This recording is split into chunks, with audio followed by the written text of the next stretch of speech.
back here on TV 18. Big thanks to Grand Mountain Bank, your hometown bank, locally owned and operated, 4 locations here in the Valley. So if you need a new bank, go check them out. Big thanks to them for sponsoring the morning show.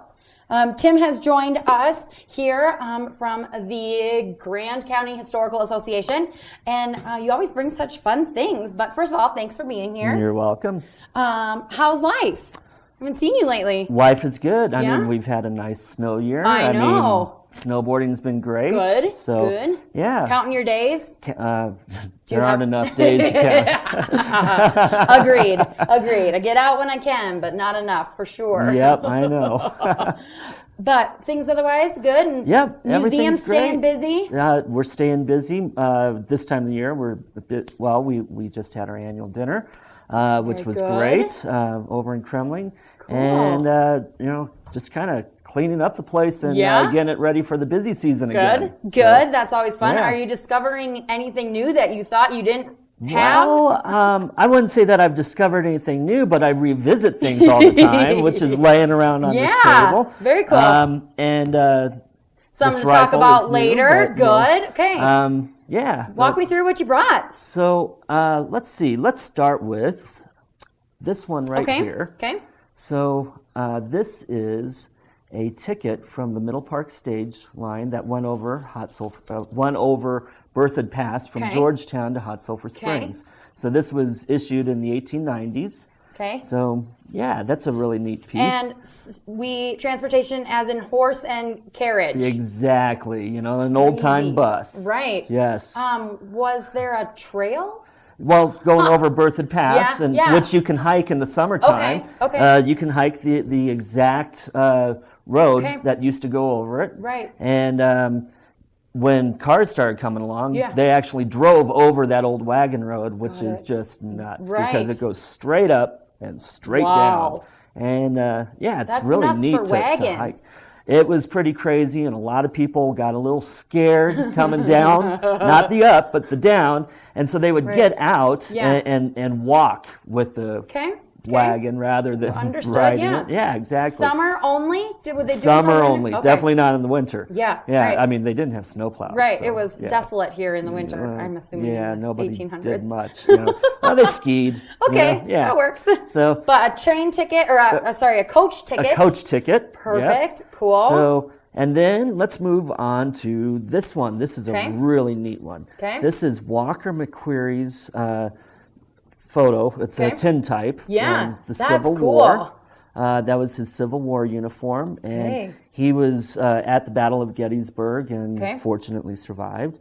Came to Grand County in 1875 and settled in Hot Sulphur Springs. Sure. And when he settled in Hot Sulphur Springs, he...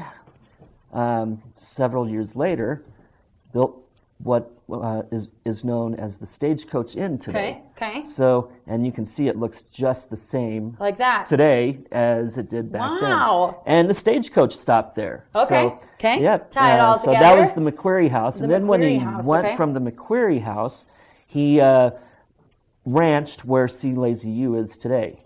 Oh, cool. So, okay. Yeah, from Hot Sulphur to C. Lazy U. A lot of history. The McQuarries had a lot of history up here. I mean, I could go on for days and days, so we won't do that. But big influence at Hot Sulphur. Yes. He also was involved with this place, the Antlers, and you'll see this weird metal, heap of metal in front of here. Yes, I do see this weird heap of metal. So that weird heap of metal was found in the smoldering ruins of the Antlers. The Antlers was this. That was owned by the McQuarries. And so it burned in 1930, and this was pulled out of a slot machine that was inside there, which of course was illegal. Right, right. So that's so funny. Those are nickels that are fused together from the fire in 1930. So, I didn't know Nicklas did that. Well, now you do. Crazy. And so the building obviously no longer stands because of the fire. No, sure Was the fire a big story? It was a big story. Yeah? I mean, the Antlers was one of the most popular places in all of Grand County.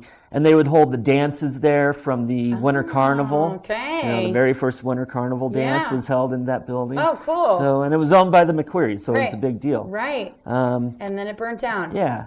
So going kind of along the lines of this smoldering, fused together heap of metal, Nicklas, is a penny that was flattened by the Burlington Zephyr that came through hot sulfur on its initial run from Chicago to California to San Francisco. And of course would eventually become the Denver Zephyr and the California Zephyr.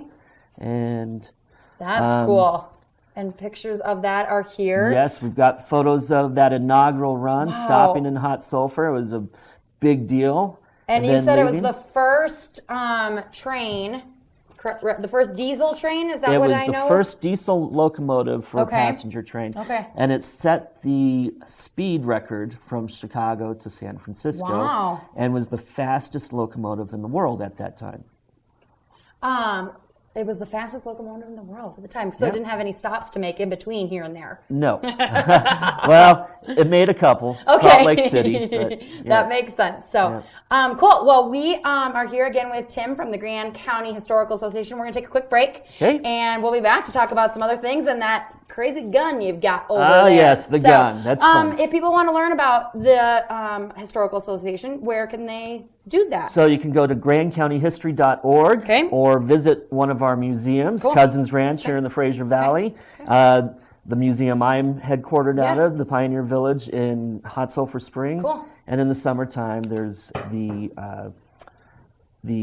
Heritage Park. The third one. in Kremlin. Sorry, I was distracted by a falling penny. So check out more information about the Historical Association, and we'll be back to talk to Tim in a bit. Stay tuned.